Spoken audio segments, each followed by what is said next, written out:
ಸುಮಾರು 25 ಲಕ್ಷ ಬೆಲೆ ಬಾಳುವಂತ 400 ಕೆಜಿ ಕೂದಲನ್ನ ಕಳ್ಳತನ ಮಾಡಲಾಗಿತ್ತು. ಗೋದಾಮಿನ ಬೀಗ ಮುರಿದು ಗೂಡ್ಸ್ ವಾಹನದಲ್ಲಿ ಕೂದಲನ್ನ ಕದ್ದು ಪರಾರಿಯಾಗಿತ್ತು.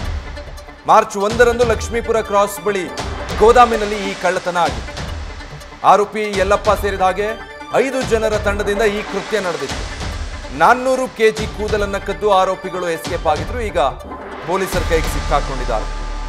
ಸೋಲದೇವನಹಳ್ಳಿ ಪೊಲೀಸರು 5ರಲ್ಲಿ ಓರ್ವನನ್ನ ಬಂಧಿಸಿದ್ದಾರೆ. ಪ್ರಜ್ವಲ್, ಈ ಕೂದಲು ಕಳ್ಳತನ ಪ್ರಕರಣಕ್ಕೆ ಸಂಬಂಧಪಟ್ಟ ಹಾಗೆ ಸದ್ಯ ಒಬ್ಬ ಅರೆಸ್ಟ್ ಆಗಿರೋದು. ಯಾವ ರೀತಿ ಭೇದಿಸಿದ್ರು ಪ್ರಕರಣವನ್ನ, ಇನ್ನು ಉಳಿದ ಆರೋಪಿಗಳ ಹುಡುಕಾಟ ಹೇಗೆ ನಡೀತಾ ಇದೆ? ವಿಜಯ್, ಇದು ಸೋಲದೇವನಹಳ್ಳಿ ಪೊಲೀಸ್ ಠಾಣಾ ವ್ಯಾಪ್ತಿಯ ಲಕ್ಷ್ಮೀಪುರ ಅನ್ನುವಂಥ ಒಂದು ಏರಿಯಾದಲ್ಲಿ ಒಂದು ಗೋದಾಮ್ ಇರುತ್ತೆ. ಅಲ್ಲಿ ಕೂದಲನ್ನು ಕೂಡ ಶೇಖರಿಸಿರ್ತಾರೆ. ನಾವು ಗಮನಿಸಿರ್ತೀವಿ, ಮನೆ ಮನೆಗೆ ಬಂದು ಕೂದಲನ್ನು ಸಂಗ್ರಹಿಸುವಂಥದ್ದು ಅತ್ಯಂತ ಕಷ್ಟದ ಕೆಲಸ.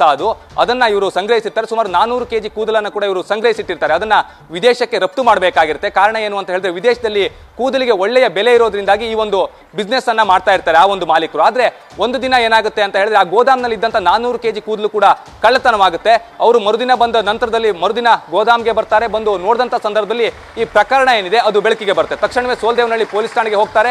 ಹೋಗಿ ಒಂದು ಪ್ರಕರಣವನ್ನ ಕೂಡ ದಾಖಲು ಮಾಡ್ತಾರೆ. ಪೊಲೀಸರು ಮೊದಲಿಗೆ ಕೇಳುವಂತ ಪ್ರಶ್ನೆ ಏನು ಅಂತ ಹೇಳಿದ್ರೆ, ಕೂದಲು ಕಳ್ಳತನಕ್ಕೆ ಇಷ್ಟೊಂದು ವ್ಯಾಲ್ಯೂ ಇದೆಯಾ ಅನ್ನುವಂತ ಒಂದು ಪ್ರಶ್ನೆಯನ್ನ ಕೇಳ್ತಾರೆ. ಆ ಸಂದರ್ಭದಲ್ಲಿ ಆತ ಎಕ್ಸ್ಪ್ಲೈನ್ ಮಾಡ್ತಾನೆ. ಅಂದ್ರೆ ಸುಮಾರು 25 ಲಕ್ಷಕ್ಕೂ ಅಧಿಕ ಮೌಲ್ಯ ಇದೆ ಸರ್, ಅದು 400 ಕೆಜಿ ಕೂದಲು ಇರುವಂತದ್ದು, ಅದನ್ನ ನಾವು ವಿದೇಶಕ್ಕೆ ರಫ್ತು ಮಾಡ್ತೀವಿ ಅನ್ನುವಂತ ಒಂದು ವಿಚಾರವನ್ನ ಕೂಡ ತಿಳಿಸ್ತಾರೆ. ಅನಂತರದಲ್ಲಿ ಪೊಲೀಸರು ಕೂಡ ಈ ಒಂದು ಪ್ರಕರಣವನ್ನ ಸೀರಿಯಸ್ ಆಗಿ ತೆಗೆದುಕೊಳ್ತಾರೆ.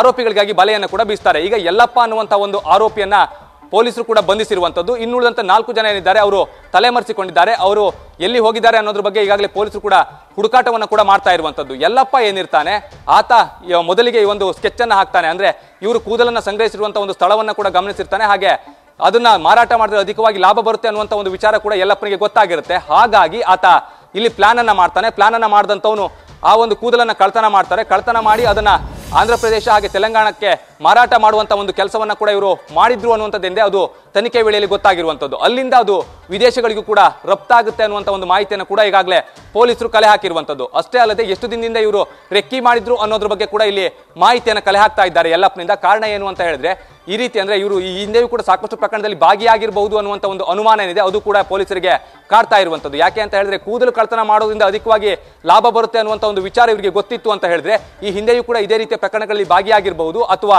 ಬೇರೆ ಯಾವುದಾದ್ರೂ ಕಳ್ಳತನ ಪ್ರಕರಣಗಳಲ್ಲಿ ಇವರು ಭಾಗಿಯಾಗಿದ್ರ ಅನ್ನೋದ್ರ ಬಗ್ಗೆ ಕೂಡ ಇಲ್ಲಿ ತನಿಖೆಯನ್ನ ಪೊಲೀಸರು ಮಾಡ್ತಾ ಇರುವಂತದ್ದು. ಈಗ ಸದ್ಯ ಓರ್ವ ಆರೋಪಿಯನ್ನು ಬಂಧಿಸಲಾಗಿದೆ. ಆತನ ಮೊಬೈಲ್ ಅನ್ನ ಕೂಡ ವಶಕ್ಕೆ ಪಡೆಯಲಾಗಿದೆ. ಹಾಗೆ ಉಳಿದಂತ 4 ಆರೋಪಿಗಳ ಬಗ್ಗೆಯೂ ಕೂಡ ಮಾಹಿತಿಯನ್ನು ಕಲೆ ಹಾಕಲಾಗ್ತಿದ್ದು, ಅವರ ಮೊಬೈಲ್ ನಂಬರ್ ಅನ್ನು ಆಧರಿಸಿ ಕೂಡ ಅವರ ಹುಡುಕಾಟಕ್ಕಾಗಿ ಈಗಾಗಲೇ ಪೊಲೀಸರು ಕೂಡ ಬಲೆ ಬೀಸಿರುವಂತದ್ದು. Vijay, thank you Prajwal.